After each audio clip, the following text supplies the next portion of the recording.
మోకాళ్లలో గుజ్జును పెంచి నొప్పిని తగ్గించి సర్జరీని దూరం చేసే ఫ్రీడమ్ వాక్. నమస్తే, నేను Keshav. Welcome to Suman TV. ఆంధ్రప్రదేశ్లో ఎన్నికల ఫలితాలు ఎవరికి అనుకూలంగా రాబోతున్నాయి? ఎగ్జిట్ పోల్స్ ఒకవైపు నుంచి అంచనాలు చెప్పేటువంటి సమయం ఆసన్నమైంది. మరోవైపు చూస్తే ప్రజల నాడిని బట్టి ఎవరు లెక్కలు వాళ్ళు వేస్తున్నారు రాజకీయ పార్టీల నాయకులు. ఇప్పుడు ఆంధ్రప్రదేశ్లో అంతా కూడా ఒక సస్పెన్స్ వాతావరణం నెలకొని ఉంది. ప్రస్తుతం ఉన్నటువంటి ప్రభుత్వం కొనసాగుతుందా లేదా కొత్త ప్రభుత్వం ఏర్పడాల్సినటువంటి పరిస్థితి వస్తుంది. అలానే జాతీయ సార్వత్రిక ఎన్నికలు కూడా తుది అంకానికి చేరాయి. ఫైనల్ ఫేజ్ ఓటింగ్ జరుగుతోంది. ఈ ఓటింగ్ కంప్లీట్ అయిన తర్వాత జాతీయ స్థాయిలో ప్రభుత్వ పరంగా మార్పులు రాబోతున్నాయా? జాతీయ కూటములు చేస్తున్నటువంటి వాదనలో ఎవరి వైపు ప్రజలు మొగ్గు చూపేటువంటి అవకాశం ఉంది. ఈ అంశాలపైన విశ్లేషణ చూద్దాం. మనతో పాటు ప్రముఖ అనలిస్ట్ త్వరగా శ్రీరామ్ గారు ఉన్నారు. శ్రీరామ్ గారితో మాట్లాడదాం. శ్రీరామ్ గారు నమస్కారం. సో మీరు అన్ని ప్రాంతాలని చూస్తున్నారు, అలానే అన్ని రాజకీయ పార్టీల వ్యవహార శైలిని కూడా అబ్జర్వ్ చేస్తున్నారు. ఇప్పుడు ఒక ఉత్కంఠ వాతావరణం ఉంది. ఎవరు గెలుస్తారు? ముఖ్యంగా ఆంధ్రప్రదేశ్ విషయంలో, అంటే జాతీయ రాజకీయాల గురించి కూడా మాట్లాడదాం. బట్ ఆంధ్రప్రదేశ్ విషయంలో ఒక ఆసక్తికరమైనటువంటి చర్చ నడుస్తుంది. మీ ఎక్స్పీరియన్స్ రీత్యా చూసినా కానీ, గత ఎన్నికల ఫలితాలను బట్టి చూసినా కానీ, ఇప్పుడు ఉన్నటువంటి ట్రెండ్ వేవ్ ఎవరికి అనుకూలంగా ఉండొచ్చు? ఇప్పుడు నాకు తెలిసి అయితే ఎక్కడ వేవ్ అయితే లేదు. ఓకే, ఏదో వేవ్ ఉంటే కనుక అది వేరేగా ఉంటుంది. వేవ్ ఉంటే ఇప్పుడు లాస్ట్ టైం 2019లో ఎలాగుందో అలా ఉంటుంది. వేరే ఆలోచన లేకుండా 151 రికార్డ్ బ్రేక్ ఎలాగైపోయిందో అట్లాంటి వేవ్ అయితే ఈసారి ఖచ్చితంగా లేదు. కానీ ప్రభుత్వ వ్యతిరేకత అయితే స్పష్టంగా కనిపిస్తోంది. చాలా వర్గాల్లో ప్రభుత్వ వ్యతిరేకత స్పష్టంగా కనిపిస్తోంది. అట్ ది సేమ్ టైం ప్రభుత్వం వైపు నుంచి మేము చాలా పథకాలు ఇచ్చాము, డీబీటీ రూపంలో చాలా డబ్బులు 2,72,000 కోట్లు పంపించాము. సో దానికి రుణం తీర్చుకున్నారు ఈ మహిళలు కానీ, వృద్ధులు కానీ, లేదంటే వికలాంగులు కానీ. ఎందుకంటే ఆ రోజు మార్నింగ్, ఎలక్షన్ రోజు మార్నింగ్ ఎక్కడ చూసినా కూడా ఎర్లీ మార్నింగ్ నుంచి కూడా దాదాపు 1 గంట దాకా కూడా ఈ వృద్ధులు, వికలాంగులు వీళ్ళందరూ, మహిళలు పొద్దున్నే వచ్చి ఓటేశారు. వీళ్ళందరూ కూడా మా ఓటర్లే. ఎందుకంటే వీళ్ళందరినీ తీసుకొచ్చి ఓటే ఇచ్చింది మా వాలంటీర్లే. సో ఇంటింటికి వెళ్ళి మా వాలంటీర్లు వాళ్ళందరినీ ఎవరైతే లబ్ధి పొందారో వాళ్ళందరినీ తీసుకొచ్చి పొద్దున్నే ఓట్లు వేయించేశారు. సో ఈ మధ్యాహ్నం నుంచి ఏం జరిగినా మాకు అనవసరం. మా ఓట్లు మొదటి నుంచి చెప్తున్నారు వైసీపీ వాళ్ళు, మా ఓటర్లు వేరే ఉన్నారని. ఓకే, మా ఓటర్లు ఎవరైతే ఉన్నారో వాళ్ళందరూ మార్నింగ్ వేసేసారు. మధ్యాహ్నం నుంచి ఇంకా ఏం జరిగినా కూడా అదంతా వస్తే మాకు ఎక్స్ట్రా, రాకపోయినా అలా మాకు ఇబ్బంది లేదని చెప్పి వైసీపీ వాళ్ళు భావిస్తున్నారు. మార్నింగ్ నుంచి కూడా అదే ట్రెండ్ నడిచింది ఆ రోజు. కానీ అట్ ది సేమ్ టైం ఈ కూటమి వైపు ఎవరైతే ఉన్నారో వీళ్ళందరూ అసలు హైదరాబాద్ నుంచి లక్షలాది మంది వచ్చేసారు. వీళ్ళందరూ కూడా బెంగళూరు అందరు ప్రత్యేకంగా బస్సులు వేసుకుని వచ్చారు. విదేశాల నుంచి అయితే మామూలుగా అయితే ఏ వైసీపీ వాళ్ళు ఇచ్చినా, లేదంటే కూటమిలో ఎవరైనా ఏ పార్టీ వాళ్ళు ఇచ్చినా, మహా ఇస్తే ఓటర్కి ఇచ్చినా కూడా ఓటర్కి ఎంత ఇస్తారు? 1000-1500. ఎక్కడ ఎక్స్ట్రీమ్ కొంచెం ఎక్కువైందంటే పోనీ ఒక 5,000 దాకా కూడా వెళ్ళింది అనుకోండి. కానీ విదేశాల నుంచి ఒక్కొక్కళ్ళు 1,00,000-1,50,000 ఖర్చు పెట్టుకుని వచ్చి 1,00,000-1,50,000 ఖర్చు పెట్టుకుని వాళ్ళు వెనక్కి వెళ్ళారు. ఒక్కొక్కళ్ళు ఒక 3 లక్షల చొప్పున, ఒక ఫ్యామిలీ వస్తే 5 3 15 లక్షలు ఖర్చు పెట్టుకున్నారు. మీరు ఇచ్చిన 1,500, అక్కడ 15 లక్షలు ఖర్చు పెట్టుకుని ఒక ఫ్యామిలీ వచ్చి జస్ట్ అలా ఓటేసి వెళ్ళిపోయారంటే ఎంత కసితో వచ్చారు వీళ్ళంతా కూడా రాత్రి 1 గంట 2 దాకా వేశారు. వీళ్ళంతా మా ఓటర్లే, మేమే గెలిచిపోయాం అని చెప్పి వీళ్ళు అంటున్నారు. అంటే మధ్యాహ్నం నుంచి వచ్చిన వాళ్ళందరూ మా ఓటర్, రాత్రి దాకా వచ్చిన వాళ్ళందరూ మా ఓటర్ అని వాళ్ళు అంటున్నారు. మార్నింగే మాదంతా అయిపోయింది, ఇంకా మధ్యాహ్నం నుంచి వస్తే మాకు ఎక్స్ట్రా అని వీళ్ళు అంటున్నారు. ఓవరాల్గా ఎవరి కాన్ఫిడెన్స్ వాళ్ళకున్నా ఎప్పుడైనా ఓన్లీ వెల్ఫేర్ స్కీమ్స్, ఓన్లీ ప్రభుత్వ విధానాలు, ప్రభుత్వ పథకాలు ఇవి మాత్రమే అట్రాక్ట్ చేస్తాయి, లేదా మిగతా విషయాల్లో, గవర్నెన్స్ విషయంలో కానీ, లా అండ్ ఆర్డర్ విషయంలో కానీ విపక్షాలు చేస్తున్నటువంటి వాదనని ఓటర్ కన్సిడర్ చేసేటువంటి అవకాశం ఉందా లేదా? ఖచ్చితంగా కన్సిడర్ చేసే అవకాశం ఉంది. ఓన్లీ డబ్బులే కనుక క్రైటీరియా అయితే ఇప్పటిదాకా ప్రతి నెల వైసీపీ వాళ్ళు పెన్షన్ రూపంలో 3,000 ఇస్తున్నారు. అది కూడా ఏదో లాస్ట్కి వచ్చేసరికి 3,000 అయింది. అది 3,000 అయింది. ఇప్పుడు ఈ వైసీపీ వాళ్ళు ఏం చెప్పారు? ఎప్పుడో మళ్ళీ 2029 దగ్గరికి వచ్చిన తర్వాత అప్పటికి 3,500 చేస్తాం, ఇప్పుడప్పుడు చేయం, అప్పుడు చేస్తామని చెప్పారు. కానీ డబ్బులే క్రైటీరియా అయితే చంద్రబాబు నాయుడు గారు ఏం చెప్పారు? ఇమ్మీడియట్గా మీరు రాగానే 4,000 ఇస్తాము, ప్రతి నెల 4,000 ఏప్రిల్ నుంచి ఇంప్లిమెంట్ చేస్తాం, ముందున్న ఈ బ్యాలెన్స్ 3 నెలలతో కూడా డబ్బులు కలిపిస్తాం, మొదటిసారి ఇచ్చేస్తాం అని చెప్పారు. డబ్బు మీద గాంధీ గారు ఉంటారు తప్ప జగన్మోహన్ రెడ్డి గారు, చంద్రబాబు నాయుడు గారు ఉండరు. ఆయన ఇచ్చిన అదే డబ్బులు, ఈయన ఇచ్చిన అదే డబ్బులు. డబ్బులు కనుక క్రైటీరియా అయితే ఖచ్చితంగా కూటమికి పడాలి. పడాలి. ఓకే. ఎందుకంటే గతంలో ఇచ్చిన డబ్బులు అనేది లెక్కేస్తే చంద్రబాబు నాయుడు గారు కూడా ఆఖరిలో లాస్ట్ 2014 ఎలక్షన్ అయిపోయిన తర్వాత 19 ఎలక్షన్ల ముందు పసుపు కుంకుమ అని చెప్పి అందరి అకౌంట్లోనూ కొంత వేశారు. 10,000 దాకా వేశారు. నిజంగా అది క్రైటీరియా అయితే ఆయన గెలవాలి. అదే క్రైటీరియా అయితే ఇప్పుడు మళ్ళీ ఈయన వైసీపీకి గెలవాలి. ఓకే. కానీ అదే డబ్బు క్రైటీరియా అయితే ఈయన ఎక్కువ ఇస్తాడు. డబ్బుల విషయంలో ఎవరు ఎక్కువ ఇస్తే వాళ్ళే.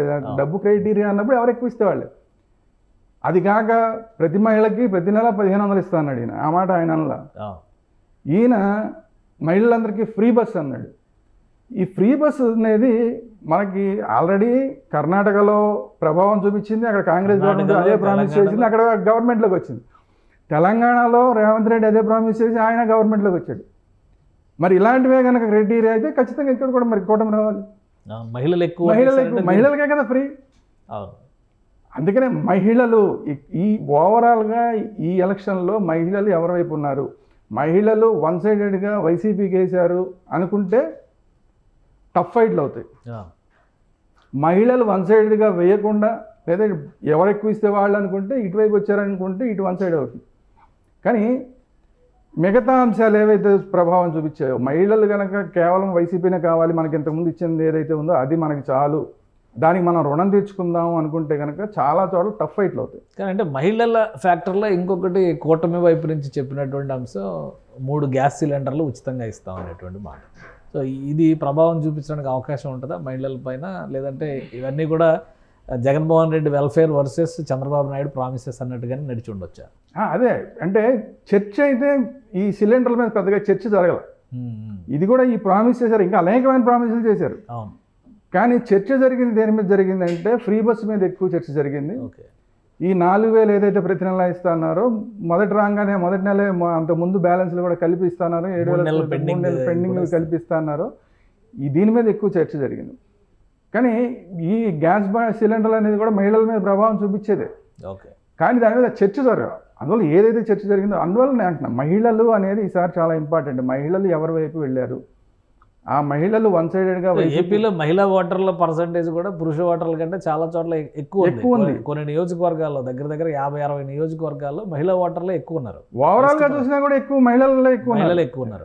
అందుకనే ఈసారి ఎప్పుడైతే వేవ్ లేదో, వన్ సైడెడ్గా వేవ్ లేదో, ఈ మహిళలు అనేవాళ్ళు చాలా కీలకం.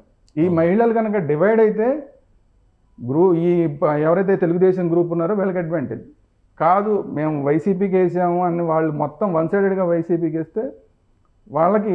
కానీ ఒకటంటే మహిళలు అయినా కానీ, ఎస్సీలు ఎస్టీలు అయినా కానీ, ముస్లిమ్స్ అయినా కానీ, మైనారిటీ కేటగిరీస్లో ఏ కమ్యూనిటీ అయినా ఏ వర్గం అయినా కానీ వన్ సైడ్గా ఒక పార్టీకి కానీ లేదా కూటమికి కానీ ఇలా కొమ్ము కాయడానికి వన్ సైడ్గా ఓటు వేసేటువంటి పరిస్థితి ఉందా ఆంధ్రప్రదేశ్లో ఇప్పుడున్నటువంటి రాజకీయ పరిస్థితుల నేపథ్యంలో? ఆంధ్రప్రదేశ్లోనే కాదు, ప్రపంచంలో ఎక్కడ ఉండదు. ఎవరైనా ఒక క్యాస్ట్ కానీ, ఒక మహిళ అనే ఒక వర్గం కానీ, పురుషులు అనే వర్గం కానీ వర్గంగా ఎప్పుడు పొరపాటును కూడా వేయరు. ఎందుకంటే ఎవరి మైండ్ సెట్ వాళ్ళది. కాబట్టి ఎక్కువ ప్రభావం ఎవరి మీద పడింది, మెజారిటీ ఇంపాక్ట్. ఇప్పుడు ఎలాగైతే మనం ఇప్పుడు మహిళా ఫ్యాక్టర్ గురించి మాట్లాడుకుంటున్నామో, ఇప్పుడు కులాల ఫ్యాక్టర్ కూడా ఆంధ్రప్రదేశ్లో ఎక్కువ పనిచేసేది కులాల ఫ్యాక్టర్. ఒకసారి కాపు కులం అంతా 2014లో వన్ సైడెడ్గా తెలుగు వైపు దేశం వైపు మెజారిటీ వర్గం అంటే సరే, తర్వాత అదే వర్గం మళ్ళీ వైసీపీకి వేశారు. ఈసారి ఇప్పుడు కన్నా కూడా ఎక్కువగా ఈసారి ఏమైనా సరే మనందరం యునైటెడ్గా వెయ్యాలి అనుకున్నారు. వేస్తారా వేరే అనే తర్వాత విషయం. అంతకుముందు యునైటెడ్గా వేద్దామని అనుకోకుండానే మెజారిటీ వర్గం ఒకవైపు వేశారు. 2019లో కూడా యునైటెడ్గా ఒకవైపు వేయాలని ఒక నిర్ణయం తీసుకోకుండానే ఒకవైపు వేశారు. ఈసారి యునైటెడ్గా మనందరం ఓటు వెయ్యాలి అని నిర్ణయం తీసుకుని ఓటేశారు. మరి ఎవరికి ఫేవర్గా ఉండొచ్చు? ఇది అంతా కూటమికే కదా, ఆటోమేటిక్గా కూటమికి ఫేవర్. ఎందుకు అక్కడ ముద్రగడ పద్మనాభం లాంటి నాయకులు వచ్చి వైసీపీకి అండగా నిలబడ్డామని చెప్తున్నారు. కాపులకి చాలా 60,000 కోట్లు ఖర్చు పెట్టాం ప్రత్యేకంగా కాపులకి సంబంధించి కార్పొరేషన్ ఏర్పాటు చేసామని జగన్మోహన్ రెడ్డి గారు చెప్తున్నారు. సో ఇవన్నీ పక్కన పెట్టి పవన్ కళ్యాణ్ చూసి లేదా కూటమి ఇచ్చినటువంటి ఆప్షన్స్ చూసి అటువైపు మొగ్గు చూపడానికి అవకాశాలు ఉన్నాయా? ఈ ముద్రగడ పద్మనాభం గారు అనే వ్యక్తి రాజకీయాల్లో మనం తెలుసు హత్యలు ఉండవు, ఎక్కడైనా ఆత్మహత్యలే ఉంటాయని. అలా ఆయననే రాజకీయంగా సూసైడ్ చేసుకున్న వ్యక్తి పద్మనాభం గారు. ఎందుకంటే గతంలోనే అసలు కాపులు అనేవాళ్ళు నా ఇంటికి రావద్దని చెప్పి బోర్డు పెట్టుకున్న ఆయన తర్వాత మళ్ళీ నేను కాపు నాయకుడిని అని చెప్పి మళ్ళీ వచ్చి ఒక మళ్ళీ వచ్చాడు కదా అని చెప్పి మళ్ళీ అందరూ నమ్మారు. నమ్మి ఒక పెద్ద ఉద్యమం చేస్తే, రైలు తగలబెడితే దాంట్లో కేసులు పాలైందంతా ఎవరు? కాపు నాయకులే. చాలా కాపు నాయకులు. ఆయన నమ్ముకొని ఇచ్చిన కాపు నాయకులందరూ కేసులు పాలయ్యారు. ఈ రోజుకి కేసులు తిరగాల్సి వస్తున్న పరిస్థితి. మళ్ళీ రాజకీయాల్లోకి వస్తే నేను కాపుని కాదని చెప్పాడు. అప్పుడు మీకు ఆరోపణలు గుర్తుంటే ఎవరి మీద వచ్చినాయి? ఇప్పుడు తిరుపతి ఎమ్మెల్యేగా ఉన్న వ్యక్తి మీద అప్పుడు ఆరోపణలు వచ్చినాయి. ఆ ట్రైన్ దుర్ఘటన సంబంధించి. అంటే ఎవరు? అప్పట్లో వీళ్ళే ఉండి వెనకాల నుంచి నడిపించారని. అట్లాంటిప్పుడు మరి అలాంటి వాళ్ళ వల్ల కేసులు పాలైతే కాపు వర్గం అంతా ఇప్పుడు ఆయన వెళ్ళి వాళ్ళతో పాటు కూర్చుంటే, పోని రాజకీయంగా నువ్వు ఒక నిర్ణయం తీసుకున్నావు, ఓకే ఫైన్, రాజకీయంగా నువ్వు ఏం చేసుకుంటావు, ఓకే. ఆఖరికి పవన్ కళ్యాణ్ అనే వ్యక్తిని ఈసారి ఎప్పుడూ లేనట్లు, ఎప్పుడో చిరంజీవి గారు అప్పుడు ఒక ప్రయత్నం జరిగింది, అది అవ్వలేదు. ఈసారి ఎట్టి పరిస్థితుల్లో మనం యునైటెడ్ అవ్వాలి అని చెప్పి కాపు సామాజిక వర్గం మొత్తం నిర్ణయించుకున్న టైంలో నేను కాపు నాయకుడిని అని చెప్పుకున్న ఆయన కాపుకు వ్యతిరేకంగా ఏమైనా సరే నేను ఆయనకి ఓడిస్తానని చెప్పి కూర్చుంటే, తన్ని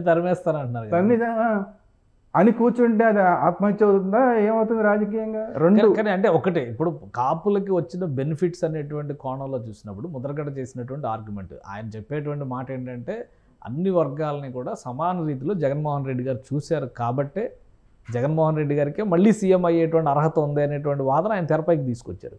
సో ఇక్కడ పవన్ కళ్యాణ్ నిలకడలేనటువంటి రాజకీయ నాయకుడు, అసలు రాజకీయాలకు పనికిరానటువంటి వ్యక్తి అనేది కదా ఆయన చేస్తున్నటువంటి వాదన. దీనిలో ఎక్కువ శాతం మంది కాపులు ఏకీభవించే అవకాశం ఉందా, విభేదించే అవకాశం ఉందా? చంద్రబాబు నాయుడు గారి టైంలో ఈయన మీద ఏదో జరిగిందని చెప్పి ఈయన వ్యతిరేకం అయ్యారు, ఓకే ఫైన్, దానికి నాకేం అభ్యంతరం లేదు. కానీ స్పష్టంగా జగన్మోహన్ రెడ్డి గారు నేను కాపులకి రిజర్వేషన్లు ఇవ్వను అని చెప్పాడు ఆయన. అట్లాంటి వ్యక్తికి నువ్వు కాపు రిజర్వేషన్లు కావాలనేవాడు నువ్వు వెళ్ళి ఆయన పక్కన కూర్చొని మీ కాపు నాయకుడిని నువ్వు ఓడించకపోతే నా పేరు రెడ్డిగా మార్చుకుంటాను తొడగొట్టడం ఏంటి? రెడ్డిగా మార్చుకుంటానంటే ఏంటండి మరి దారుణం. నేను ఏదో పద్మనాభం తీసేసి ఎన్టీ రామారావుని పెట్టుకుంటాను, లేదంటే సూపర్ స్టార్ కృష్ణని పెట్టుకుంటా, ఓకే.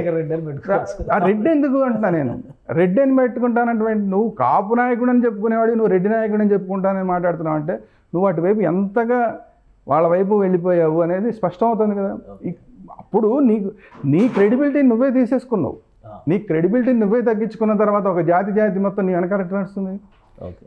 అదే సందర్భంలో ఈయన వైపునేమో ఈయన ఒక నాయకుడిగా ఈసారన్నా చూద్దామని చెప్పి ప్రయత్నం చేస్తున్నారు వాళ్ళు. సో క్రెడిబిలిటీ ఓటుగా కన్వర్ట్ అయ్యేటువంటి అవకాశం ఉందా? ఎందుకంటే ప్రతిసారి పవన్ కళ్యాణ్ గుండెల్లో పెట్టుకుంటాం, ఓటు మాత్రం వేరే వాళ్ళకి వేస్తాం అనేటువంటి చర్చ నడుస్తుంది కదా. ఈసారి ఆ కన్వర్షన్ జరిగేటువంటి పాసిబిలిటీస్ ఎంతవరకు ఉన్నాయి? చాలా వరకు కనబడుతున్నాయి, చాలా వరకు. ఎందుకంటే వాళ్ళ ఐడెంటిటీ కోసం ఇప్పుడు పవన్ కళ్యాణ్ కోసం ఏం చేయట్లేదండి. లాస్ట్ టైం కూడా పవన్ కళ్యాణ్ కోసం ఏం చేయలేదు కాబట్టి పవన్ కళ్యాణ్ అనే ఆయన ఓడిపోయాడు. కాపులు ఎక్కువ ఉన్న నియోజకవర్గాల్లోనే ఓడిపోయాడు ఆయన. కానీ ఇప్పుడు మన ఐడెంటిటీని మనం నిలబెట్టుకోకపోతే ఇంక ఎప్పటికీ నిలబెట్టుకోలేమన్న అభిప్రాయం వాళ్ళల్లో వచ్చింది. వాళ్ళలో రావాలి. ఇప్పుడు 2014 ఎన్నికల్లో రాలి, 2019లో రాలా, ఇప్పుడు వచ్చింది కాబట్టి వాళ్ళ ఐడెంటిటీ కోసం వాళ్ళు ఆయన ఆప్షన్గా తీసుకున్నారు తప్ప పవన్ కళ్యాణ్ గెలిపించడం కోసం ఆప్షన్ కాదు ఇదంతా. సో మీ అంచనా ప్రకారం పవన్ కళ్యాణ్ చెప్పినటువంటి మాట తక్కువ సీట్లు తీసుకున్నా కానీ ఎక్కువ పర్సంటేజ్ రికార్డు చేయాలి గెలుపు విషయంలో అనేటువంటి మాట చెప్పారు. సో జనసేన పార్టీ 21 సీట్లు తీసుకోవడం పైన కూడా విమర్శలు వచ్చినాయి. సో రిజల్ట్ ఏ విధంగా ఉండొచ్చు? 21 సీట్లలో జనసేన పార్టీకి ఎంతవరకు అనుకూలత ఉండొచ్చు? ఈ సీట్లు తీసుకోవడం విషయంలో ఖచ్చితంగా అసంతృప్తి ఉంది, కాపు వర్గంలో అసంతృప్తి ఉంది. పైగా ఓవరాల్గా వీళ్ళు ఇచ్చిన సీట్లన్నీ, టికెట్లు ఎన్ని అనే దాని మీద కూడా కొంత అసంతృప్తి ఉంది. కాపులకు ఎన్ని ఇచ్చారు అనే దాని మీద కూడా కొంత అసంతృప్తి ఉంది. But at the same time నేను అదే చెప్తున్నా, జనసేన కోసము వీళ్ళు మారలా, కాపులు ఈ టికెట్ల కోసమో మారలా. ఈసారి మన ఐడెంటిటీని మనం చూపించుకోవాలి. రాష్ట్ర రాజకీయాల్లో యునైటెడ్గా మనం ఒకళ్ళని నిలబెట్టి మా నాయకుడు ఈయన అని చూపించుకోవాలన్న ప్రయత్నం వాళ్ళు చేస్తున్నారు. కాబట్టి వీటన్నిటికీ అదైతే ముందు వచ్చిన వ్యతిరేకత అంతా కూడా తర్వాత పోయి ఖచ్చితంగా చాలామంది అనుకున్నారు ఓటు ఇటు నుంచి అటు ట్రాన్స్ఫర్ అవ్వడం చాలా కష్టం అనుకున్నారు. బట్ క్లియర్గా ఓట్ ట్రాన్స్ఫర్ జరిగింది. అసలు ఆ ఓట్ ట్రాన్స్ఫర్ జరగకపోతే అసలు మన కూటమి గురించి మాట్లాడుకోవాల్సిన పని లేదు, అసలు మాట్లాడుకోవాల్సిన పని లేదు. ఎందుకంటే చాలా నియోజకవర్గాలు చూడండి, గతంలో 2019 ఎలక్షన్లో చూస్తే చాలా నియోజకవర్గాల్లో ఓడిపోవడానికి కారణం జనసేన. ఆ ఓటు పర్సంటేజ్ చూసుకుంటే, అప్పుడు కాపులు వేసిన పర్సంటేజ్ చూసుకుంటేనే తెలుగుదేశానికి చాలా దెబ్బ తగిలింది. ఇప్పుడు ఏకంగా యునైటెడ్గా వీళ్ళందరూ నిర్ణయం తీసుకుని అసలు మాకు తక్కువ ఇచ్చారు కాబట్టి తెలుగుదేశానికి వేయడానికి వద్దు అనుకున్నారనుకోండి, అసలు ఇంకా తెలుగుదేశం గురించి గ్రూప్ గురించి మాట్లాడుకోవాల్సిన పని లేదు. ఓట్ షేర్ జరిగింది కాబట్టి అది కూడా ఒకే ఒక క్యాస్ట్ అనేది మెజారిటీ క్యాస్ట్, మొత్తం రాష్ట్రంలో ఒక క్యాస్ట్గా ఎక్కువ ఓటర్లు ఉన్న క్యాస్ట్ కాబట్టి అందుకని ఇప్పుడు ఇంత మాట్లాడుకుంటున్నాం కాపుల గురించి. అదే బ్రాహ్మిన్స్ మేము యునైటెడ్గా ఒకరికి వేయాలి అనుకుంటే పెద్ద తేడా ఏమి ఉండదు. వైశ్యాస్ మేము అనుకున్నాం అనుకుంటే పెద్ద తేడా ఏమి ఉండదు. నంబర్ పెద్ద నెంబర్గా ఉన్న ఓటర్లందరూ ఒకే వైపు మనం వెయ్యాలి అనుకున్నారు కాబట్టి ఇంత మనం దాని గురించి చర్చ. అది ఎటువైపు పడింది కాబట్టి ఇప్పుడు గతంలో 2019కి ఇప్పుడు ఈ ఓట్లు కనుక యాడ్ చేస్తే 2019లో తెలుగుదేశానికి వచ్చిన ఓట్లకి జనసేన ఓట్లను యాడ్ చేసి అంతకుముందు జనసేనకు వ్యతిరేకంగా వైసీపీకి వేసిన ఓటర్లు కూడా చాలామంది ఇటు మారారు కాబట్టి దాన్ని కూడా యాడ్ చేస్తే ఎన్ని నియోజకవర్గాల్లో సీట్లు దారిమారైపోతాయి.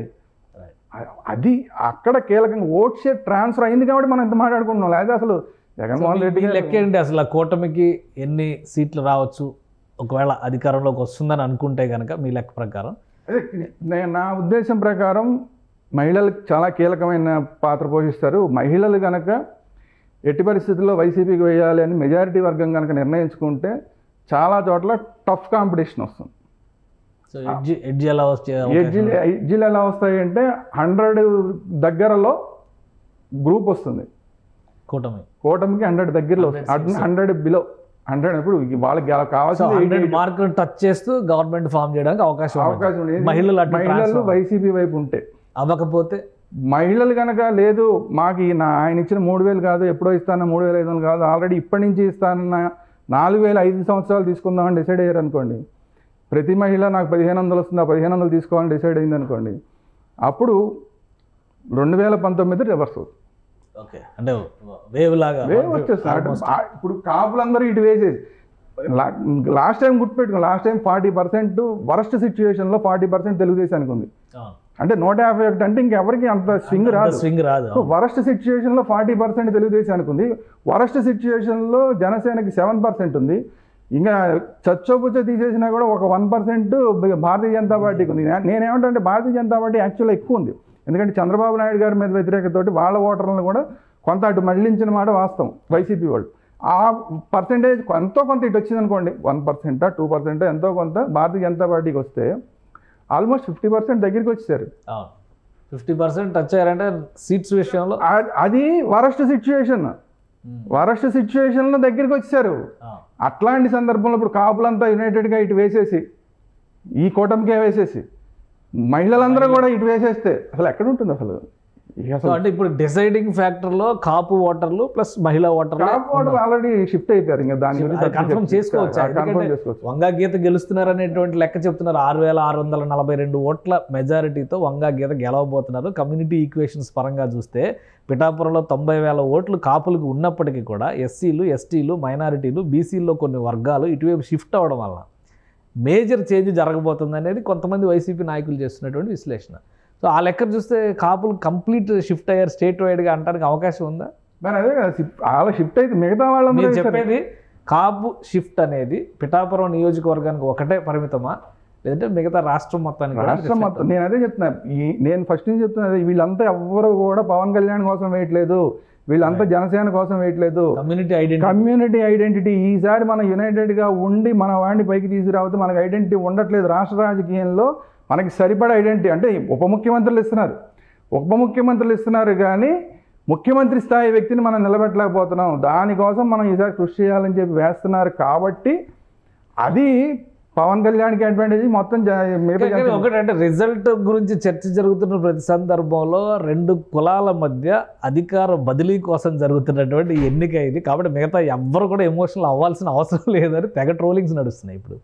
సో ఇప్పుడు మీరు చెప్పినటువంటి ఫ్యాక్టర్ ప్రకారం పవన్ కళ్యాణ్ని బలమైనటువంటి శక్తిగా నిలబెట్టే ప్రయత్నం జరిగితే ఆ ఆలోచన బ్రేక్ అయ్యేటువంటి అవకాశం ఉంటుందా? ఈ 2 కులాల మధ్య అధికార బదిలీ అనేటువంటి వాదన.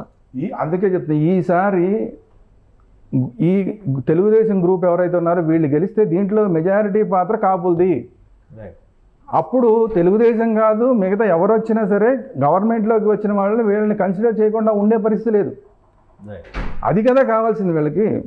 వీళ్ళ నాయకుడు ముఖ్యమంత్రితో సమానంగా ఉండాలి. ఆయన ఆల్రెడీ చెప్పాడు నేను ముఖ్యమంత్రి కాదని చెప్పేసినా కూడా అంత ట్రాన్స్ఫర్ అయిందంటే ముఖ్యమంత్రితో సమానంగా ఆయన చూడాలని కోరుకుంటున్నారు. అందుకని తక్కువ సీట్లు తీసుకున్నా కూడా మా నాయకుడు ఆ స్థాయికి తీసుకెళ్లాలనుకుంటున్నారు. అందుకనే కేంద్రం వైపు నుంచి కూడా ఆయనకు ఒక ఆప్షన్ ఉంది. సెంట్రల్ మినిస్టర్ ఆప్షన్ ఎప్పుడు అది పక్కన పర్మనెంట్గా ఉంది అది. సో ఆ ఆప్షన్ కూడా తీసుకోవడానికి మనం తీసుకోవడానికి మనం కొట్టేయలేము. ఎందుకంటే ఇక్కడ ఎమ్మెల్యే అవుతారు కదా. ఇక్కడ ఎమ్మెల్యే అయితే మళ్ళీ ఉప ఎన్నికకి సిద్ధంగా ఉండే అవకాశం ఉందంటారా? ఎమ్మెల్యే అయితే చంద్రబాబు నాయుడు గారికి డిప్యూటీగా పనిచేయాలి. కానీ కాపు వర్గం కోరుకుంటున్నది ముఖ్యమంత్రి స్థాయికి సమానంగా మా నాయకుడు ఉండాలని కోరుకుంటున్నాడు. సో అందువల్ల ఒకవేళ ఈయన కనుక సెంట్రల్ మినిస్టర్ తీసుకుంటే సెంట్రల్ మినిస్టర్ అంటే ముఖ్యమంత్రితో సమానమైన స్థాయి. అది కాకుండా ఆయన అక్కడ ఉంటే కనుక కేంద్ర ప్రభుత్వం నుంచి ఆయనకి సత్సంబంధాలు ఉన్నాయి కేంద్ర ప్రభుత్వంతో. మళ్ళీ ఒకవేళ బీజేపీ కనుక వస్తుంది అనుకుంటున్నారు కాబట్టి అక్కడి నుంచి నిధులు తీసుకురావాలన్నా ఈయన అక్కడ ఉంటేనే బెటర్ తప్ప ఈయన ఇక్కడ ఉండి డిప్యూటీగా ఉండి పెద్ద ఇప్పుడు ఐదుగురు ఉప ముఖ్యమంత్రులు ఉన్నారు. ఆ చర్చ జరిగినప్పుడు పవన్ కళ్యాణ్ చెప్పిన మాట ఏంటంటే అమిత్ షా గారు నాకు పార్లమెంట్కి రమ్మని అడిగారు, కానీ నాకు అసెంబ్లీకే వెళ్ళాలని ఉందని చెప్పాను అని ఆయన కొండ బద్దలు కొట్టేశారు. సో ఇప్పుడు మళ్ళీ ఆ ఆప్షన్ ఓపెన్ చేసి కేంద్ర మంత్రి అనేటువంటి ప్రాసెస్లో ఆయన వెళితే రాష్ట్రంలో ఉండాలి, రాష్ట్రంలో అసెంబ్లీలో అడుగు పెట్టాలి, గళం వినిపించాలి, ఇవన్నీ కూడా పక్కకు జరిగిపోయేటువంటి అవకాశం ముందు అభిమానులు ఒప్పుకుంటారు. అది ఆయన నిర్ణయం. ఇప్పుడు చంద్రబాబు నాయుడు గారికి డిప్యూటీగా ఉండటానికి మీకు ఓకే అయితే మా అందరికీ ఓకే అనేది ఇప్పుడు సమస్య. ఇప్పుడు అక్కడ కాపులు ఆయన ఏ స్థాయిలో చూడాలనుకుంటున్నారు. ఇప్పుడు ఆయనకు వచ్చే పదవి ఏంటి? చంద్రబాబు నాయుడు గారు పక్కన కూర్చొని ఇద్దరు ముఖ్యమంత్రులు ఒక సీట్లో కూర్చోలేరు కదా. సో అందువల్ల ఎట్టి పరిస్థితుల్లో డిప్యూటీగా ఉండాలి. డిప్యూటీ సీఎంలు గత ప్రభుత్వంలో 5 ఉన్నారు. గత ప్రభుత్వం లెక్క వేరు, అది వదిలేసేయండి. అది ఎందుకు పెట్టారనేది వాళ్ళకి తెలియాలి. ఆ సామాజిక విశ్లేషణ అది వేరు. ఒక తెలంగాణ ఉదాహరణగా తీసుకుని చూస్తే కనుక బట్టి విక్రమార్క గారు సింగిల్ డిప్యూటీ సీఎం. అదే పాయింట్. ఎందుకంటే గత ప్రభుత్వం తెలంగాణలో కూడా ఇద్దరు ఉప ముఖ్యమంత్రులు చేశారు. ఎందుకంటే దళిత వర్గాల నుంచి ఒకరిని పెట్టారు. ఎందుకంటే ఆయన దళిత సీఎం అనేటువంటి ఒక నినాదం ఇచ్చారు కాబట్టి ఒక దళిత ఉప ముఖ్యమంత్రి, ఒక మైనారిటీ ఉప ముఖ్యమంత్రిని పెట్టాడు ఆయన. బట్ బట్టి విక్రమార్క గారు ఒక స్పష్టమైనటువంటి విధానంతో వెళ్ళారు. సింగిల్ ఉప ముఖ్యమంత్రి అంటేనే ఇక్కడ స్వీకరిస్తాం అనేటువంటి చర్చ నడిచింది. సో ఇదొక మోడల్గా తీసుకుని ఒక్కవేళ పవన్ కళ్యాణ్ ఒక్కరే ఉప ముఖ్యమంత్రి కాపు సామాజిక వర్గానికి న్యాయం చేసేటువంటి క్రమం, ప్లస్ ఆయన అభిమానులకు కూడా ఒక సాటిస్ఫైడ్ అలా చేసే అవకాశం ఉంది. అది ఉంది, ఆ అవకాశం కూడా ఉంది. అందుకే నేను అంటున్నా, ఇప్పుడు ఒక ఆప్షన్స్ ఆయనకున్న ఆప్షన్స్. కాపులు మిమ్మల్ని ఎలా చూడాలనుకుంటున్నారు, మీరేం చేద్దాం అనుకుంటున్నారు, ఈ రెండింటికి మధ్య డెసిషన్ తీసుకోవాల్సింది ఆయనకి దాంతో కేవలం ఉప ముఖ్యమంత్రి ఇవ్వడం కాదు, మళ్ళీ మంచి పదవి కూడా, మంచి పోర్ట్ఫోలియో కూడా ఇవ్వాలి. ఇవన్నీ ఉంటాయి. సో అవన్నీ నడుస్తాయి. నేను అంటున్నది మిమ్మల్ని కాపులు ఎందుకు సపోర్ట్ చేస్తున్నారు, దాన్ని మీరు రీచ్ అవుతారా లేదా, తగ్గట్టుగా మీరు ఉండేలాగా ఉండాలి పరిస్థితి. లేకపోతే మళ్ళీ ఇంకోసారి నెక్స్ట్ మిమ్మల్ని సపోర్ట్ చేయడానికి ఆలోచిస్తారు. రైట్. అంటే ఇప్పుడు ఏపీలో పరిస్థితి ఇలా ఉంటుంది అనుకుంటే కేంద్రంలో ఏంటి? ఎందుకంటే రాహుల్ గాంధీ కొన్ని స్టేట్మెంట్స్ ఇచ్చారు, అలానే కేజ్రీవాల్ పేపర్ మీద రాసి మరీ ఇచ్చారు. ఐఎన్డీఏ కూటమి అధికారంలోకి వస్తుంది, ఈసారి ఎన్డీఏకి అవకాశం లేదని చెప్పని అంటున్నారు. ఎలా ఉండొచ్చు? నిజంగా ఎక్కువ మంది మొన్నటి వరకు అనుకున్నది ఏంటంటే ఖచ్చితంగా ఎన్డీఏనే వస్తుంది అనేటువంటి సంకేతాలు. అంటే 80-20% మాత్రమే ఉంది. ఇప్పుడు ఏమన్నా 60-40 లేదా 50-50కి టర్న్ అయిందా? 7 ఫేజ్ల ఎలక్షన్స్ కంప్లీట్ అయ్యి 7వ ఫేజ్ కూడా కంప్లీట్ అవుతున్నటువంటి దశలో సో ఇదేమన్నా ట్విస్ట్ అవుతుందా? అలాంటి పరిస్థితి ఉందా? నాకు తెలిసి 100కి 100% మళ్ళీ ఎన్డీఏ గవర్నమెంటే వచ్చే అవకాశం ఉంది. కానీ వాళ్ళు ఏదైతే కోరుకుంటున్నారో 400 పార్లు ఫస్ట్ అసలు 420 కూడా పెట్టుకున్నారు. ఆ 420 నుంచి వాళ్ళే 400కి వచ్చారు. 420 ఫిగర్ బాగాలేదనుకుని 400కి వచ్చారు. ఆ 400 నుంచి కూడా కూటమి మొత్తం కలిపి 400కి వచ్చారు. ముందు వాళ్ళే అనుకున్నారు వాళ్ళదే 420. ముందు భారతీయ జనతా పార్టీ ఒక్కటే 420, ఆ తర్వాత వాళ్ళే 400, తర్వాత కూటమితో కలిపి 400, వాళ్ళు 370. ఇవన్నీ కూడా తగ్గిపోయి ఇంకా బాగా తగ్గే అవకాశం ఉన్నట్టుగా కనిపిస్తోంది. బట్ ఏంటంటే 300కి 303 లాస్ట్ టైం 303 ఉంది. ఆ 303 కూడా కొంత తగ్గే అవకాశం కనపడుతుంది. కారణం ఏంటంటే మీకు మహారాష్ట్రలో వ్యతిరేకత కనపడుతుంది కొంత. ఎందుకంటే అక్కడ గ్రూప్ పడగొట్టడం కానీ, మళ్ళీ పవార్ గారి శివసేన చేర్చారు, పవార్ గారిని చేర్చారు. వీళ్ళిద్దరూ కూడా అక్కడ చాలా గట్టి వర్క్ చేశారు మహారాష్ట్రలో. శివసేన బాల్ ఠాక్రే వర్గము, అట్ ది సేమ్ టైము వీళ్ళు కూడా పవార్ వర్గం ఏదైతే ఉందో వీళ్ళు చాలా గట్టిగా కృషి చేశారు. పవార్ గారికి అయితే కొన్ని పాకెట్స్లో ఎంత కాదనుకున్నా సరే ఆయన రేపు వాళ్ళలోనే చీలికలు వచ్చినాయి కదా. ఇప్పుడు శివసేన ఉద్ధవ్ ఠాక్రేని పక్కన పెట్టి మళ్ళీ షిండే టీం ఒకటి ఉంది. ఇప్పుడు అశోక్ పవార్ సపరేట్గా ఉన్నాడు. ఎందుకంటే శరద్ పవార్ని ఆయన ఏజ్ అయిపోతుంది పక్కన పెట్టేశారు. అయినా వాళ్ళ ఫ్యాక్టర్స్ పనిచేసే అవకాశం ఉందంటారా మహారాష్ట్రలో? అంటే అదే చెప్తున్నాం, వీళ్ళందరూ కూడా దానికోసం యునైటెడ్గా చాలా కష్టపడి పనిచేశారు. ఓకే. ఆ వ్యతిరేకత వచ్చిన తర్వాత ఈ రెండు వర్గాలను చీర్చిన తర్వాత ఎన్నిక జరగల. ప్రజాభిప్రాయం తెలియదు ఇప్పుడు దాకా. మొదటి ఎన్నిక ప్రజాభిప్రాయం తెలియదు. వీళ్ళంటే చీల్చేశారు కానీ ప్రజలు అట్లా ఉన్నారా లేదా అనేది చూడాలి కదా. అది కూడా చాలా విచిత్రంగా ఉంది. దేవేంద్ర ఫడ్నవీస్ సీఎంగా ఉండి ఇప్పుడు ఆయన మళ్ళీ డిప్యూటీ సీఎం చేసి చాలా విచిత్రమైన అంటే బలవంతం చేశారు, ఆయనతోటి బలవంతం చేయించారు. ఆయన కూడా లాస్ట్ మినిట్లో నేను చేయను అని చెప్పి ఆయనే చెప్పిన ఆయన మళ్ళీ ఆఖరిలో సరే చేస్తానన్నాడు. తప్పనిసరి పరిస్థితి. అది కూడా మహారాష్ట్ర ఫ్యాక్టర్ ఒక్కటే కేంద్రంలో రాజకీయాలు మార్చే అవకాశం. మిగతా రాష్ట్రాల్లో కూడా అలాగే ఉంది. మిగతా రాష్ట్రాలు ఒక యూపీ తప్ప మిగతా అన్ని రాష్ట్రాల్లోనూ కూడా గతంలో వచ్చిన సీట్లు వస్తాయని గ్యారంటీ లేదు. ఓకే. కాకపోతే బెంగాల్లో కొద్దిగా పెరుగుతాయంటున్నారు. లాస్ట్ టైం 18 వచ్చినాయి, ఇంకొంచెం పెరగచ్చు అంటున్నారు. అక్కడేదో 1, 2, 3, 4 సీట్లు తేడా వస్తుంది. సో అక్కడ 22 దాకా వస్తాయంటున్నారు. 4 సీట్లు పెద్ద విషయం కాదు. కానీ బీహార్లో మళ్ళీ కొంచెం తగ్గే అవకాశం ఉంది.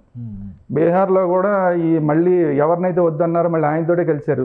ఆయనే నేను ప్రధానమంత్రి అనుకున్న ఆయన్ని మళ్ళీ అటు ఇటు ఆయనకు రోజుకు ఒక గంతేస్తుంటాడు. ఆయన ముఖ్యమంత్రిగా నేను ఉంటే చాలు, ఎవడన్నా నాతో పర్వాలేదని చెప్పి. సో ఆయనతోటి ఇప్పుడు వీళ్ళు కలవడం వల్ల ఇంకొకటి ఏంటంటే అక్కడ ఈ గ్రూప్ ఏదైతే ఉందో లాలు వాళ్ళ అబ్బాయి తేజస్వి యొక్క ఫ్యాక్టర్ యూత్ నాయకుడు అనేది బాగా ఎమర్జ్ అయ్యాడు ఈ మధ్య కాలంలో. గతంలో అంత లేదు, లాస్ట్ టైం ఎలక్షన్ అప్పుడు అంత లేదు. ఇప్పుడు తేజస్వి యాదవ్ బాగా ఎమర్జ్ అయ్యాడు. సో ఆ ఫ్యాక్టర్ ఒకటి ఉంది. సో అందువల్ల బీహార్లో చాలా ఎక్కువ సీట్లు ఉన్నాయి. ఆ బీహార్ లాంటి చోట్ల, ఈ మహారాష్ట్ర లాంటి చోట్ల, రాజస్థాన్ మళ్ళీ వీళ్ళకి పిచ్చింగ్ ఉండే అవకాశం ఉంది. చాలా బాగుంది, గవర్నమెంట్ మారింది కాబట్టి చాలా బాగుంది. అక్కడ బీజేపీకే బాగుంది, యూపీ బీజేపీకి బాగుంది. మళ్ళీ మధ్యప్రదేశ్ పరిస్థితి ఏంటనేది కొంచెం అటు ఇటు. గుజరాత్ ఇవన్నీ కూడా, గుజరాత్లో కూడా ఆల్మోస్ట్ వస్తాయి. అంటే లాస్ట్ టైం 100% వచ్చినాయి, క్లీన్ స్వీప్. కానీ అంత తగ్గడానికి అక్కడ ఏం ఫ్యాక్టర్ లేదు. ఎందుకంటే గుజరాత్లో గతంలో ఉన్న వాళ్ళందరూ కాంగ్రెస్ వైపు ఉన్న వాళ్ళందరూ ఇటు వచ్చేసారు. అది కాకుండా ఈ ఢిల్లీ నుంచి వెళ్ళిన ఈ కేజ్రీవాల్ అక్కడ విపరీతంగా నేను ముఖ్యమంత్రి అయిపోతానని ప్రయత్నం చేసిన ఆయన ఈసారి అక్కడ యాక్టివ్గా లేడు గుజరాత్లో. అందువల్ల అక్కడ ఢిల్లీలోనే పనిచేయడం.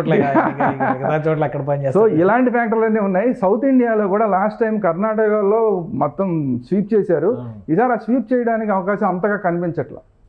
కేరళలో లాస్ట్ టైం లేదు, ఈ టైం కూడా ఏదో. కేరళ, తమిళనాడు అన్ని జీరోలే. ఆంధ్రప్రదేశ్ లో ఒక 3, తమిళనాడులో ఏదో కొద్దిగా ఆశపడుతున్నారు కానీ అవి సీట్లుగా మారుతాయి. ఓట్ పర్సెంటేజ్ అయితే ఖచ్చితంగా పెరుగుతుంది తమిళనాడులో బీజేపీకి. కానీ ఇవి సీట్లుగా మారుతాయో లేదో తెలియదు. సీట్లుగా మారితే కదా వీళ్ళ ఫిగర్ రావాలి. కానీ ఆంధ్రప్రదేశ్లో లాస్ట్ టైం ఎవరు లేరు. ఈసారి 6 పోటీ చేస్తున్నారు. ఈ 6లో ఎవరు గెలిచినా కూడా 6+ అంటే ఆంధ్రప్రదేశ్ ఎప్పుడు రిజర్వ్డ్ లేండి. 25 ఎవరు గెలిచినా బీజేపీకి అనుకూలంగానే. అంటే ఎన్డీఏలోకి వెళ్తుంది, ఎన్డీఏ అకౌంట్ లోకి వెళ్తుంది తప్ప బీజేపీ గుర్తుతో గెలిచే సీట్లు ఈసారి ఒక 3, 4 ఉండొచ్చేమో. ఆ లెక్క ఉంది కాబట్టి అవి కూడా ఎక్కువే. ఆంధ్రప్రదేశ్ లో అంతకు ముందు లేదు, ఇప్పుడు అవి కలుస్తాయి. తెలంగాణలో కొద్దిగా పెరుగుతాయి అంటున్నారు. లాస్ట్ టైం 4 ఉన్నాయి. వాళ్ళు ఏదో 8 ఎక్స్పెక్ట్ చేస్తున్నారు. ఏదో అమిత్ షా ఏదో 10 అంటున్నాడు కానీ ఏదో 8 అయితే వాళ్ళు ఎక్స్పెక్ట్ చేస్తున్నారు. సో 4కి 8కి మధ్యలో ఉంటారు వాళ్ళు. ఏది పెరిగినా పెరిగినట్టే. సో ఇట్లాంటివి అక్కడక్కడ పెరుగుతున్నాయి. కానీ ఇవన్నీ కలిసినా కూడా గతంలో వచ్చిన 303కి జరిగే డ్యామేజ్ అయితే దానికి సరిపడా రావట్లా. సో ఐఎన్డీఐఏ పరిస్థితి ఏమంటారు? ఇప్పుడు ఒకవేళ ఎన్డీఏ కొంత తగ్గితే ఐఎన్డీఐఏ కొంత బలపడే అవకాశం ఉంది తప్పితే అధికారంలోకి వచ్చేంత బలం పెరిగేటువంటి ఛాన్సెస్. అదే సమస్య. అంటే వాళ్ళకి నాయకత్వ సమస్య తప్ప ప్రజల్లో ఏం లేదు. ఇప్పుడున్న సిచ్యువేషన్ యాక్చువల్గా కొంత బీజేపీకి తగ్గుతున్న పరిస్థితుల్లో సరైన నాయకుడు కనుక అక్కడ ఉంటే వాళ్ళ వైపు ఎక్కువ శాతం మంది వెళ్ళేవాళ్ళు. ఓకే. కానీ ఇప్పటికీ కాంగ్రెస్లో నాయకత్వ సమస్య అనేది ఆయన మోడీ గారు పక్కన ఈయన రాహుల్ గాంధీ నాయుడు ఖచ్చితంగా ప్రతి ఒక్కడు మోడీ అనాల్సిన పరిస్థితి. సో ఇప్పుడు ఈయన ఎంతవరకు ఎప్పటికీ ఎక్కువగాను లేదంటే మోడీకి సరిపడిన నాయకుడిని ఎప్పటికీ వీళ్ళు చూపించాను. ఆ చూపించేదాకా వీళ్ళకి ఇదే పరిస్థితి. ఇప్పుడు మొన్న కూడా చూసారు అందరూ నేను ప్రధానమంత్రి అని చెప్పి చివరికి ఎవడు. అంటే ఆశలు ఉంటాయి, అందరికీ ఉంటాయి కానీ బట్ సమయం పరిస్థితి. ఆశలు ఉండడం వేరు తప్పు. తెలంగాణలో కూడా ముఖ్యమంత్రి ఎవరు లేరు అన్నారు. అందరూ చాలా మంది ముఖ్యమంత్రి క్యాండిడేట్లు ఉన్నారు అన్నారు. ఫైనల్ గా అధికారంలోకి వచ్చిన తర్వాత ముఖ్యమంత్రి ఒకరే ఉన్నారు కదా. ఎప్పుడైనా టైం క్రియేట్ చేసే అవకాశం ఉండొచ్చా? అంటే వాళ్ళందరూ కూడా యునైటెడ్ అయితే ఇప్పుడు అందరూ ప్రధానమంత్రి అవ్వాలనుకోవడం వరకు ప్రాబ్లం లేదు. కానీ అయ్యేదాకా అందరూ కలిసి పని చేయాలి. కలిసికట్టుగా ఓటు కలిసి పని చేయాలి కదా. ఆ కలిసి పని చేయకుండా మమతా బెనర్జీ వెనక్కి వచ్చేసింది. అవును. మీతో మాకు సంబంధం లేదు. నితీష్ కుమార్ వెళ్ళిపోయారు, నితీష్ మమతా కుమార్ బెనర్జీ వెనక్కి వెళ్ళిపోయారు. వచ్చేసాడు. సో కేజ్రీవాల్ చివరి నిమిషం వరకు అఖిలేష్ యాదవ్ కూడా అటు ఇటు సస్పెన్స్ నడిచింది సీట్ల సర్దుబాటు విషయంలో. ఇప్పుడు కేజ్రీవాల్ న్యూఢిల్లీ నాకు ఇస్తేనే అన్నాడు. ఇప్పుడు ఆఖరికి సోనియా గాంధీ, రాహుల్ గాంధీ వెళ్ళి కేజ్రీవాల్ పార్టీకి ఓటేయాల్సి వచ్చింది అక్కడ. అవును. ఇట్లాంటి పరిస్థితులన్నీ ఉన్నాయి, ఎక్కడికక్కడ ఇట్లాంటి పరిస్థితులే ఉన్నాయి. సో ఇప్పుడు ఈవెన్ యూపీలో కూడా ఎన్ని చోట్ల కలిసి పని చేస్తున్నారు. అవును. ఆ కలిసి పని చేయడం అంటే ఆ స్థాయిలో అవతల వాళ్ళని దెబ్బ కొట్టే స్థాయిలో కలిసి పని చేయగలిగితే అప్పుడు ఐక్యత అనేది విపక్షంలో ఆల్టర్నేట్ అనేది చూపించలేకపోయారు వీళ్ళు. మేమందరం ప్రధానమంత్రులు అంటున్నారు తప్ప ఓకే మీరు అందరూ ప్రధానమంత్రికి యోగ్యత ఉన్న క్యాండిడేట్లే, గెలిస్తే కదా మీరు ఆ కలిసి కట్టుగా ఉండి ఎస్ అతనికి ఆల్టర్నేట్ మేము అని చూపించలేకపోతున్నారు. ఈసారి కూడా చూపించలేకపోయారు కాబట్టి ఈ బీజేపీకే మళ్ళీ ఎన్డీఏకే మళ్ళీ chances. Right. Thank you Sriram గారు మీ అభిప్రాయం తెలియజేసినందుకు. ఇది శ్రీరామ్ గారి అభిప్రాయం. ఓవరాల్గా చూస్తే ఆంధ్రప్రదేశ్లో కూటమికి ఎడ్జ్ వస్తున్నటువంటి పరిస్థితి ఉంది. అలానే రాజకీయంగా మహిళలు తీసుకోబోయేటువంటి నిర్ణయం, కాపు ఓటర్లు ఆల్రెడీ ఒక డెసిషన్ తీసుకున్నటువంటి దాఖలాలు కనిపిస్తున్నాయి. మహిళలు ఎటువైపు మొగ్గు చూపుతారనే దాన్ని బట్టి ఇది ఒక వేవ్గా కన్వర్ట్ అవుతుందా లేదా బొటాబొటి మెజారిటీతో బయటపడేటువంటి రిజల్ట్ అవుతుందా అనేది చెప్పగలుగుతూ ఉన్నారు. ఇక జూన్ 4వ తేదీన అసలు సిసలు రిజల్ట్ చూడడానికి అందరూ కూడా ఆసక్తిగా ఉన్నారు. దేశవ్యాప్తంగా కూడా అనూహ్యమైన పరిణామాలు జరగబోతున్నాయంటూ ఐఎన్డీఐఏ కూటమి నేతలు సంచలన ప్రకటనలు చేస్తున్నారు. ఇక ఏం జరగబోతుందో జూన్ 4వ తేదీనే చూద్దాం. ఇది special discussion. Keep watching. Suman టీవీలో మీ పర్సనల్ అండ్ బిజినెస్ ప్రమోషన్స్ కోసం కింది నెంబర్కి కాంటాక్ట్ చేయండి.